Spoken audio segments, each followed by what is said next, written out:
Assalamualaikum warahmatullahi wabarakatuh. Salam Om Swastiastu, Namo Buddhaya, salam kebajikan, Rahayu, Rahayu, Rahayu bagi kita semua. Culpa poena par esto, yang berarti jatuhkanlah hukuman yang setimpal dengan perbuatan.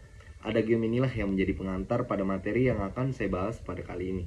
Sebelumnya, perkenalkan nama saya Miswar Ismail, absen 63 dari Rombel 15.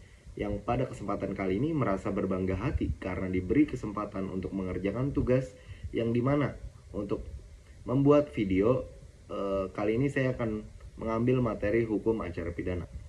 Oke, sebelum kita masuk ke materinya, sudah barang tentu jika kita ingin mengetahui dan mengerti sesuatu, kita harus mengetahui sejarahnya dulu. Nah, materi yang akan saya bahas kali ini hukum acara pidana, dan materi yang pertama akan saya bahas adalah sejarahnya. Kita langsung masuk saja ke materinya. Sejarah hukum acara pidana. Sebelum berlaku peraturan yang terkait dengan hukum pidana yang dikembangkan oleh pemerintahan Belanda melalui Verenigde Oost-Indie Company VOC, di wilayah Indonesia telah berlaku sebelumnya peraturan adat baik yang berhubungan dengan hukum privat maupun hukum publik, yang semuanya disebut hukum adat, adat-recht.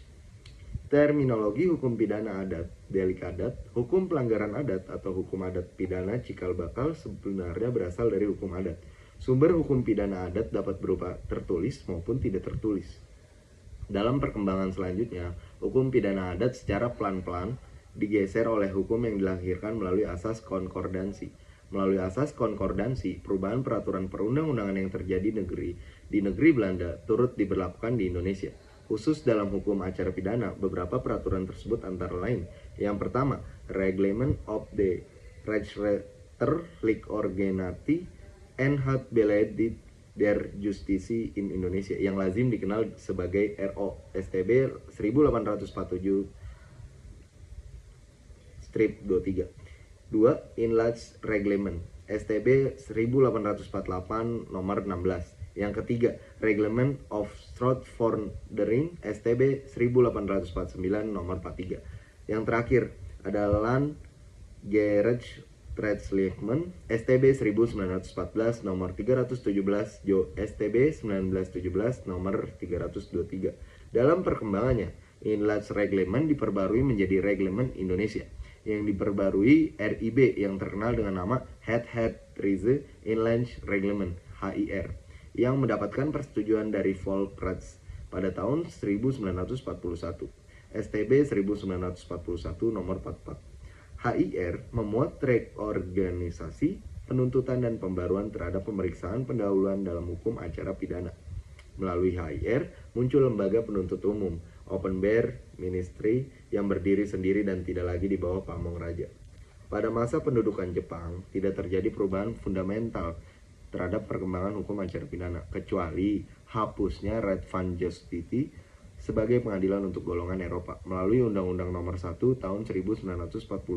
Dinyatakan berlakunya semua peraturan perundang-undangan Hindia Belanda selama tidak bertentangan dengan kekuasaan Jepang, sehingga HIR tetap dinyatakan berlaku untuk Pengadilan Negeri Tihohoin, Pengadilan Tinggi Kothoin, dan Pengadilan Agung Saikohoin. Setelah proklamasi kemerdekaan Republik Indonesia tanggal 17 Agustus 1945, pemerintah telah memiliki dasar hukum sebagai sebuah negara, dan untuk kepentingan tersebut, pemerintah melakukan penyesuaian hukum yang ada dengan kearifan lokal, local wisdom.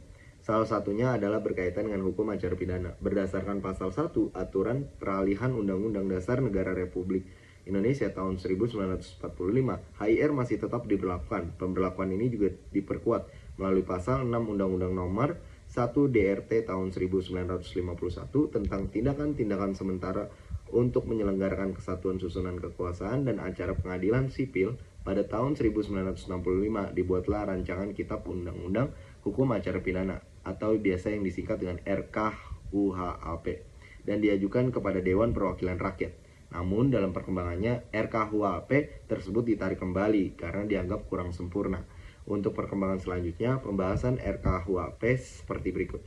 Yang pertama, pada tahun 1967 dibentuk Panitia Intern Departemen Kehakiman. Kemudian pada tahun 1968 di Semarang diselenggarakan Seminar Hukum 2 yang membahas tentang hukum pidana dan HAM. Pada tahun 1973, Panitia Intern Departemen Kehakiman menyusun naskah rancangan Undang-Undang Hukum Acara Pidana RUUHP namun mengalami jalan buntu.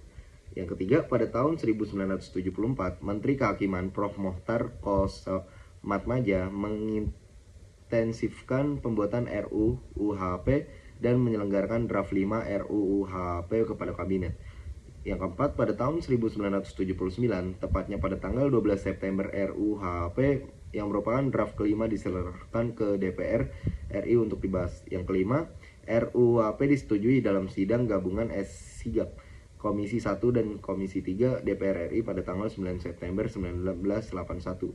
Yang keenam, pada tahun 31 Desember 1981, RUUHP disahkan oleh Presiden menjadi Undang-Undang Nomor 8 Tahun 1981 tentang hukum acara pidana dan ditempatkan dalam lembaran negara pada tahun 1981 Nomor 76. Melalui Undang-Undang Nomor 8 Tahun 1981 tentang hukum acara pidana, segala peraturan yang sebelumnya telah ada dan berlaku dinyatakan dicabut. Karena apa? Karena sudah tidak sesuai lagi dengan cita-cita hukum nasional. Undang-Undang Nomor 8 Tahun 1981 dalam praktek dikenal dengan nama Kitab Undang-Undang Hukum Acara Pidana (KUHP). Pemakaian istilah KUHP pada Undang-Undang Nomor 8 Tahun 1981 diatur melalui pasal 285, yaitu tentang undang-undang ini disebut Kitab Undang-Undang Hukum Acara Pidana. Yang selanjutnya kita masuk ke pengertian hukum acara pidana. Pengertian hukum acara pidana, hukum atau hukum formal adalah peraturan hukum yang mengatur tentang cara bagaimana mempertahankan dan menjalankan hukum material. Fungsinya menyelesaikan masalah yang memenuhi norma-norma larangan hukum material melalui suatu proses dengan berpedomankan kepada peraturan yang dicantumkan dalam hukum acara. Berbicara mengenai pengertian dan maksud dari hukum acara pidana, banyak para tokoh serta para hukum yang mengartikannya. Di antaranya seperti Prof. Dr. Wirjoyo Projodikoro Pratur menyebutkan pengertian dari hukum acara pidana yaitu peraturan yang mengatur tentang bagaimana cara alat-alat perlengkapan pemerintah melaksanakan tuntutannya, memperoleh keputusan pengadilan, oleh siapa keputusan pengadilan itu harus dilaksanakan jika ada seseorang atau kelompok orang yang melakukan perbuatan pidana. Selanjutnya ada pengertian menurut Van Apeldoorn. Hukum acara pidana yaitu peraturan yang mengatur cara bagaimana pemerintah dapat menjaga kelangsungan pelaksanaan hukum pidana material. Selanjutnya ada CST Kansil adalah hukum yang mengatur tentang pelanggaran-pelanggaran dan kejahatan-kejahatan terhadap kepentingan umum. Perbuatan mana diancam dengan hukuman yang merupakan siksaan. Selanjutnya kita masuk ke asas-asas hukum acara pidana. Yang pertama, ada asas praduga tak bersalah, atau dalam bahasa Inggris, presumption of innocence. Asas ini mengandung arti bahwa setiap individu yang dicurigai, ditangkap, ditahan, dituntut, atau dihadapkan di pengadilan tidak boleh dianggap bersalah hingga ada putusan pengadilan yang menetapkan kesalahannya. Dan keputusan tersebut telah memperoleh kekuatan hukum tetap. Hal ini dijelaskan dalam penjelasan umum butir 3C KUHP yang menyatakan setiap orang yang dicurigai, ditangkap, ditahan, dituntut, dan atau dihadapkan di depan pengadilan harus dianggap tidak bersalah sampai ada putusan pengadilan yang menyatakan kesalahannya dan telah memperoleh kekuatan hukum tetap. Yang kedua, asas peradilan cepat, sederhana, dan biaya ringan merupakan prinsip penting dalam hukum acara pidana dengan maksud agar peradilan tidak memihak dan jujur harus diterapkan secara konsekuen dalam seluruh tingkat peradilan. Dalam KUHP, pasal yang mengatur asas ini adalah sebagai berikut.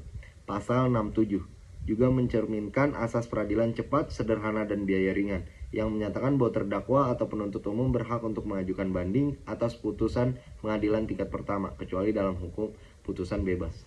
Yang ketiga, ada asas oportunitas. Asas oportunitas adalah prinsip yang memungkinkan penuntut umum untuk tidak diwajibkan menuntut seseorang jika penuntutan tersebut berpotensi merugikan kepentingan umum. Prinsip ini diterapkan hanya ketika kepentingan umum benar-benar terancam dengan adanya kriteria tertentu yang menjelaskan apa yang dimaksud dengan merugikan kepentingan umum. Yang keempat, ada asas perlakuan sama di depan hukum atau dikenal dengan equality before the law, menggarisbawahi pentingnya kesetaraan setiap individu di hadapan hukum tanpa membedakan latar belakang sosial, ekonomi, keyakinan politik, agama, atau golongan. Penerapan asas ini dapat ditemukan dalam penjelasan umum butir 3A KUHP yang menyatakan butir 3A KUHP setiap orang di muka hukum harus diberlakukan sama tanpa adanya pembedaan. Yang kelima, asas pemeriksaan di muka umum. Sidang pemeriksaan pengadilan terbuka untuk umum, kecuali dalam hal yang diatur dalam undang-undang. Yang keenam, asas pengawasan pelaksanaan keputusan. Pengawasan pelaksanaan putusan pengadilan dalam perkara pidana dilakukan oleh Ketua Pengadilan Negeri yang bersangkutan. Selanjutnya, ada perbedaan hukum pidana dan hukum acara pidana. Pengertian hukum pidana. Hukum pidana adalah cabang hukum yang mengatur perbuatan-perbuatan yang dilarang, delik karena dianggap merugikan masyarakat, negara atau individu, serta menentukan sanksi atau hukuman bagi pelakunya. Fokus utama adalah apa yang dilarang dan bagaimana pelanggaran tersebut dihukum. Contoh, pembunuhan pasal 338 KUHP, pencurian pasal 362 KUHP, penipuan pasal 378 KUHP. Ciri-ciri hukum pidana: bersifat represif, bertujuan menindak pelaku pelanggaran hukum, mengatur materi hukum substantif law yang menetapkan perbuatan apa yang termasuk tindak pidana. 3. Menentukan jenis hukuman seperti pidana penjara, denda, atau hukuman mati. Sedangkan pengertian hukum acara pidana: hukum acara pidana adalah aturan yang mengatur prosedur dalam penegakan hukum pidana, mulai dari penyelidikan hingga pelaksanaan putusan. Fokus utamanya adalah bagaimana proses hukum dijalankan untuk menegakkan hukum pidana. Contoh, prosedur penangkapan pasal 18 KUHP, tata cara sidang pengadilan pasal 152 KUHAP, dan hak-hak terlaksana pasal 50-68 KUHAP. Ciri-ciri hukum acara pidana: bersifat preventif dan korektif untuk memastikan keadilan dalam proses hukum. 2. Mengatur tata cara beracara, prosedural law agar proses penegakan hukum berlangsung sesuai aturan, melibatkan berbagai pihak seperti penyidik, jaksa, hakim, dan pengacara.